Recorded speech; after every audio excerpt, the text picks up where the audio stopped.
Hello students. तो आज हम कर रहे हैं हमारा फॉर्मेटेज टेबल। ठीक है। और जो पिछली वीडियो जो आपने कंडीशनल फॉर्मेटिंग देखा था, तो उसके अंदर अभी हमारे कुछ रूल्स रहते हैं जो हम वो रूल्स में जाके हम क्रिएट कर सकते हैं। तो वो भी मैं आपके लिए एक वीडियो और डाल दूंगा। अब देखिए, ये हमारे पास टेबल है। अभी ये क्या है, ये एक सिर्फ डाटा है। इसके ऊपर अगर हमको इसको एज ए टेबल चाहिए है तो हम इसको यहाँ से फॉर्मेट एज टेबल कर सकते हैं। यहाँ से आप कोई भी एक स्टाइल चूज कर दो, जो भी स्टाइल आपको अच्छा लगे। अगर आपकी टेबल के अंदर हेडर है, हेडर मीन्स जैसे ऊपर हमने ये हेडिंग लिख रखी है, serial number, name, class, address, mobile number, email ID, Aadhaar number. ये अगर ये है तो आप इसको चेक करो, या अगर ये नहीं है तो आप इसको चेक नहीं करोगे। ओके। अभी देखो, ये कुछ डाटा, सॉरी, जो टेबल थी हमारे वो इस तरह हाईलाइट होके आ गई है। अब पहले है इसका नेम। अभी अगर आपने टेबल का नाम डालना है, मान लो यहाँ पे हमने ऐसे लिख दिया स्टूडेंट डाटा। अब देखो यहाँ पर अगर इसके अंदर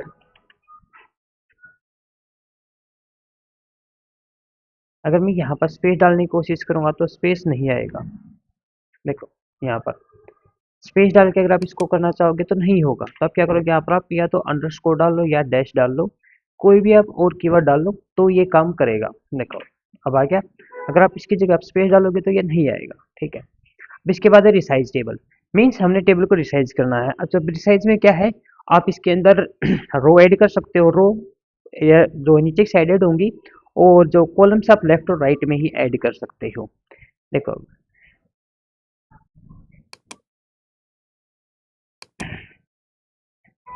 रिसाइज टेबल यहाँ से देखोगे, the header must remain the same row and the resulting table range must overlap the original table range।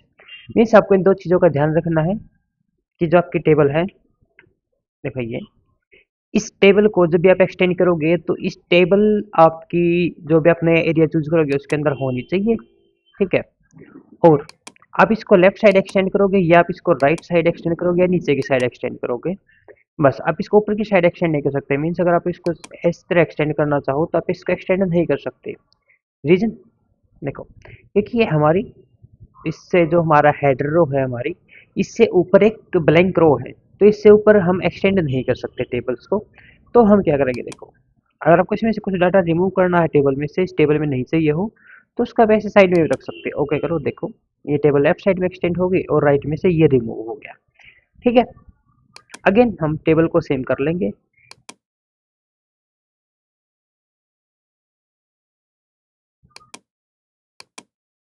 अभी हमारा सीरियल नंबर नहीं आया, सॉरी। साइज टेबल और ये यहाँ से। ओके। ठीक। अब ये है समराइज विद पाइवोट टेबल। इसी टेबल को पाइवोट टेबल में कन्वर्ट कर देगा। पाइवोट टेबल के लिए मैं आपके एक डेडिकेटेड अलग से वीडियोस बनाऊंगा, जो कि हमारे इंसर्ट के ऑप्शन में यहाँ पर आएगा पाइवोट टेबल। तो उसके लिए मैं आपके लिए एक अलग से वीडियो बना दूंगा। अब उसके बाद है रिमूव डुप्लीकेट्स। अगर इसके अंदर कोई भी डाटा डुप्लीकेट होगा तो उसको हम रिमूव कर सकते हैं। देखो अब इसके अंदर कोई डाटा डुप्लीकेट नहीं है। अब जैसे यहाँ पर एग्जांपल के लिए मैं यहाँ पे एक नया डाटा ऐड कर रहा हूँ, 71, और नाम हमने लिख दिया संजय, क्लास भी 12th है, और एड्रेस सिस्टम का करनाल ही है। ये मम्मी का ये डाटा भी हमने सेम डाल दिया। अभी ये डाटा डुप्लीकेट है। अगर फॉर एग्जांपल ये जो संजय है, इसका मोबाइल नंबर यहाँ पर 5 है, तो अब ये डाटा डुप्लीकेट नहीं है, क्योंकि जब टेबल के अंदर सभी कॉलम्स में जब तक सेम डाटा नहीं होगा तब तक उसको हम डाटा को डुप्लीकेट नहीं कह सकते। ठीक है। हाँ, लेकिन अगर आपको ये है कि भाई ये मोबाइल नंबर से एक्सपेक्ट करने हैं, आपको ये छोड़ देने हैं डाटा डुप्लीकेट फाइंड करते टाइम, तो आप इसको कर सकते हो। जैसे देखो मैं इसको करके दिखाऊंगा। अभी मैं यहाँ पर रूम रिमूव डुप्लीकेट कर रहा हूँ, तो देखो ओके करो, ये इसने बोलते हैं कि कोई भी इसके अंदर डाटा डुप्लीकेट है नहीं। ठीक है। अब हमको क्या करना है, मोबाइल नंबर को छोड़ना है। यानी कि जब भी हम डुप्लीकेट फाइंड आउट करेंगे तो मोबाइल नंबर अगर अलग है तो भी हमें को कोई फर्क नहीं पड़ता। तो हम क्या करेंगे, यहाँ से देखो, यहाँ से आप सिर्फ मोबाइल नंबर को अनचेक कर दो और उसके बाद आप ओके करोगे तो देखो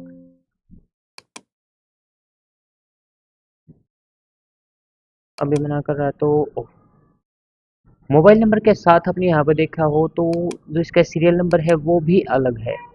अब अगर साइज सेम है तो ही ये काम करेगा। अब जैसे हमने इसका सीरियल नंबर डाल दिया 18, या तो फिर आप सीरियल नंबर को चाहो तो सीरियल नंबर को भी अनसेलेक्ट करके इसको बाईपास कर सकते हो। रिमूव डुप्लीकेट्स, तो अब देखो मोबाइल नंबर और ओके। देखो अब क्या रह गया,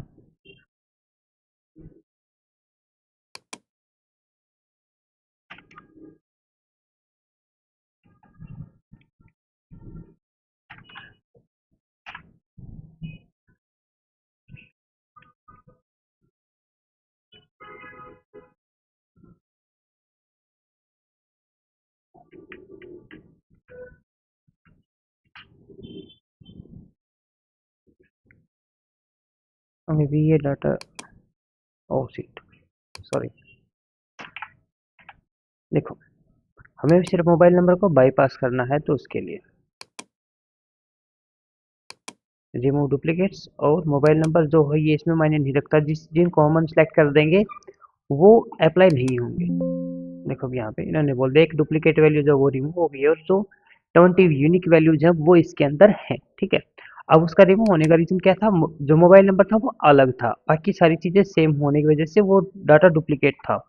हाँ, हालांकि मोबाइल नंबर से अलग था, लेकिन मोबाइल नंबर को हमने यहाँ से अनसेलेक्ट कर दिया था, तो वो फिर काम नहीं करेगा। ओके, ऐसे देखो कन्वर्ट टू रेंज, ये वापिस से क्या होगा, वापिस से कि सिंपल डाटा बन जाएगा, कोई भी टेबल वगैरह ये नहीं रहेगी, ठीक है। देखो अब आगे टेबल डिजाइन में और क्या रहता है, स्लाइसर। स्लाइसर क्या है, ये कह सकते हो आप एक तरह से फिल्टर है, लेकिन ये फिल्टर थोड़ा ज़्यादा फास्ट है, और ये पाइवट टेबल के अंदर भी ये काम करेगा। जैसे मैंने यहाँ से एड्रेस का जो है एक स्लाइसर ऐड कर दिया यहाँ पर, ये देखो, ठीक है। वैसे स्लाइसर के लिए नहीं, ये अलग से डेडिकेटेड मेन्यू खुलेगा, तो इसको भी हम यूज़ कर सकते हैं। यहाँ से देखो, अब अगर मैंने यहाँ पे हिसार पे क्लिक किया तो सिर्फ हिसार का डाटा शो कर रहा है, ऐसे जींद, करनाल, पानीपत, यहाँ से क्या है कि हम अलग अलग क्लिक करके ही हम इसको यूज़ कर सकते हैं। देखो यहाँ से फिल्टर को हटाना है तो हटा दो, फिल्टर हट जाएगा, ठीक है। ये है मल्टी सेलेक्ट, जैसे हमको फरीदाबाद और करनाल दोनों देखे हैं तो ये दोनों को ही दिखा देगा, और सर ये सभी सिलेक्टेड थे तो देखो जींद है, हमने मल्टीपल सेलेक्ट काउंट किया और फरीदाबाद, तो जींद और फरीदाबाद दोनों का डाटा ये दिखा देगा। अब स्लाइसर क्या है, यहाँ से स्लाइसर की सेटिंग्स चेंज होंगी, जैसे इसके ऊपर नाम क्या रखना है, ठीक है। हमने यहाँ पे लिख दिया एरिया फिल्टर, ठीक है। कैप्शन में क्या दिखाना है, डिस्प्ले हेडर, हेडर दिखाना है या क्या दिखाना उसकी जगह, तो इसके बाद जो ये डाटा है इसको हमें असेंडिंग डिसेंडिंग ऑर्डर में करना है या फिर कस्टमाइज कॉलम में करना, तो वो भी हम यहाँ से कर सकते हैं। Hide item with no data, अगर किसी में कोई डाटा नहीं है तो उसको उस आइटम को हाइड कर देगा ताकि उसके ऊपर हमें क्लिक ना करना पड़े। देखो यहाँ पे आ गया एरिया फिल्टर, ये यहाँ पर नाम आ जाएगा। इसके बाद देखो यहाँ से आप इसके कलर्स वगैरह चेंज कर सकते हो, जो भी कलर्स आपको अप्लाई करने हो। ये सिलेक्शन पेन है, यहाँ से आप इसको क्या शो या हाइड कर सकते हो। ये आपने सेव और पिक्चर्स में भी किया है, नहीं किया तो मैं करवा दूंगा दोबारा, तब देख लेना। ये देखो इस पर क्लिक करोगे तो स्लाइस के डिजाइन खुल जाएंगे। जैसे इसके अंदर आपको कॉलम्स कितने रखने हैं, आप उतने कॉलम्स इसके अंदर डाल सकते हो जितने भी आपको कॉलम्स चाहिए हो। देखो यहाँ से इसकी हाइट एडजस्ट कर सकते हो, यहाँ से विड्थ, और यहाँ से जो आपका ये इसका पूरा एरिया है, पूरा जो इसका सिलेक्शन एरिया है उसको चेंज कर सकते हो। देखो इसका यूज आपको कब करना पड़ेगा, इसका यूज आप तब करोगे जब आपको मल्टीपल स्लाइसर अप्लाई करने हैं, तो हाँ आपको ये करने का, अगर आपको एक और स्लाइसर डालना है तो आप यहाँ पे स्लाइसर पे फिर से क्लिक करो और आप एक और स्लाइसर डाल सकते हो। जैसे क्लास का हमने स्लाइसर डाल दिया, देखो ये देखा क्लास का स्लाइसर आ गया। अब हम दोनों स्लाइसर को एक साथ भी यूज कर सकते हैं। जैसे हमको सिर्फ यहाँ से हिसार के 12th क्लास के जो स्टूडेंट है उनका डाटा चेक करना, तो ये देखो फरीदाबाद पे क्लिक हो गया ना,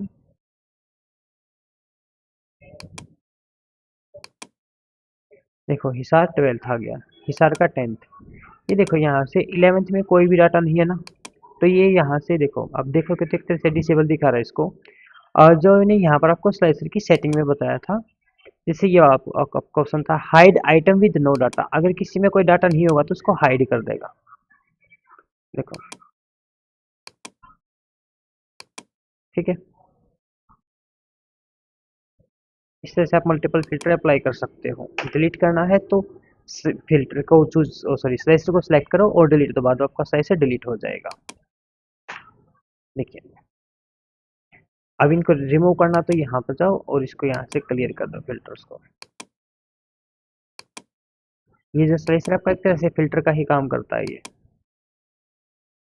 एक्सपोर्ट, अगर हमें इसी को किसी एक शेयर पॉइंट पे डाल के किसी और यूजर के पास हमें इसको शेयर करना तो उसके लिए है। ये शेयर करने के बाद ही हमारे ये वाले लिंक काम करेंगे। हेडर रो, अगर हमको हेडर रो नहीं चाहिए हो, टोटल रो, नीचे टोटल की रो आ जाएगी और यहाँ पे इसने आधार कार्ड का सब टोटल करके दिखाया है। यहाँ पे अगर लास्ट में कोई और कॉलम होगा तो उसका टोटल करके दिखाएगा। बैंडेड रोज में क्या है देखो, अभी सभी कॉलम्स नॉर्मल है, जैसे हम बैंडेड कॉलम रो करेंगे तो एक डार्क और एक लाइट कलर में आएगा।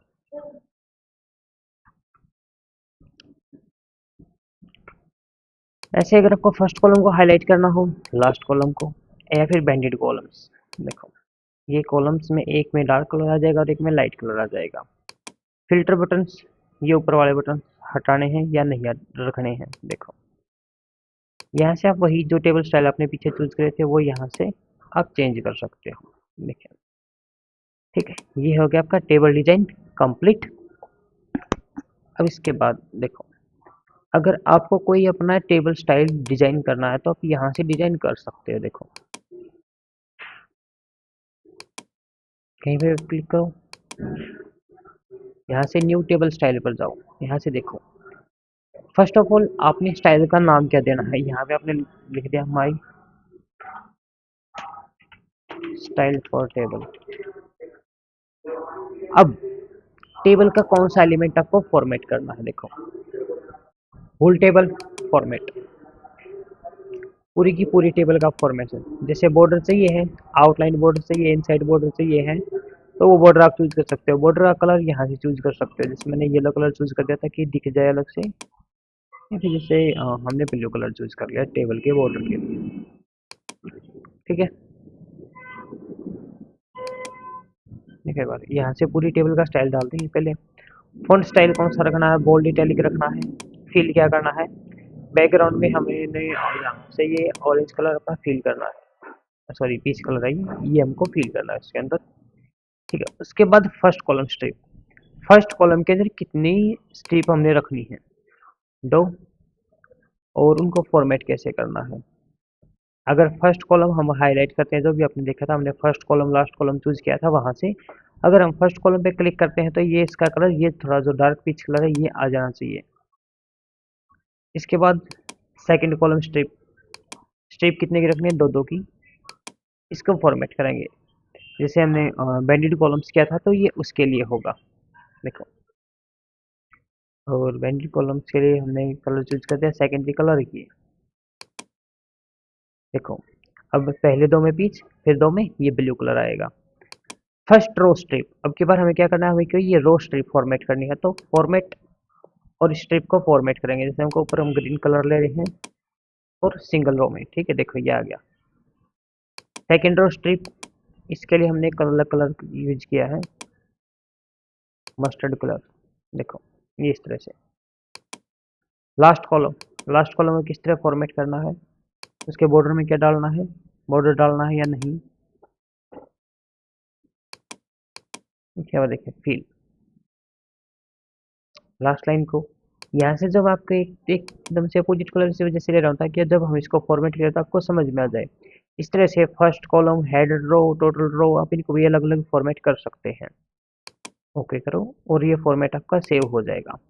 अभी जैसे ये हमारी टेबल है, हम इसी को इसके अंदर फॉर्मेट करके देखते हैं। यहाँ से देखो फॉर्मेट एज टेबल, और ये देखो जो हमारा कस्टम स्टाइल है ये सबसे ऊपर आ गया। देखो ये आ गया, इसके ऊपर सारा स्टाइल अप्लाई हो गया। आप टेबल डिजाइन में आओगे तो देखो हेड रो, टोटल रो, जो भी हमने कलर्स अप्लाई करे थे, बैंडेड कॉलम्स, बैंडेड रोज, जो भी कलर हमने पीछे डिजाइन किए थे वही सभी कलर्स यहाँ पे दिखा रहा है। तो आपको आप कोई भी अपना कस्टमाइज टेबल डिजाइन भी चूज कर सकते हैं। Okay, thank you. अगर अभी आपको कोई डाउट रहता है टेबल के अंदर तो आप पूछ सकते हैं।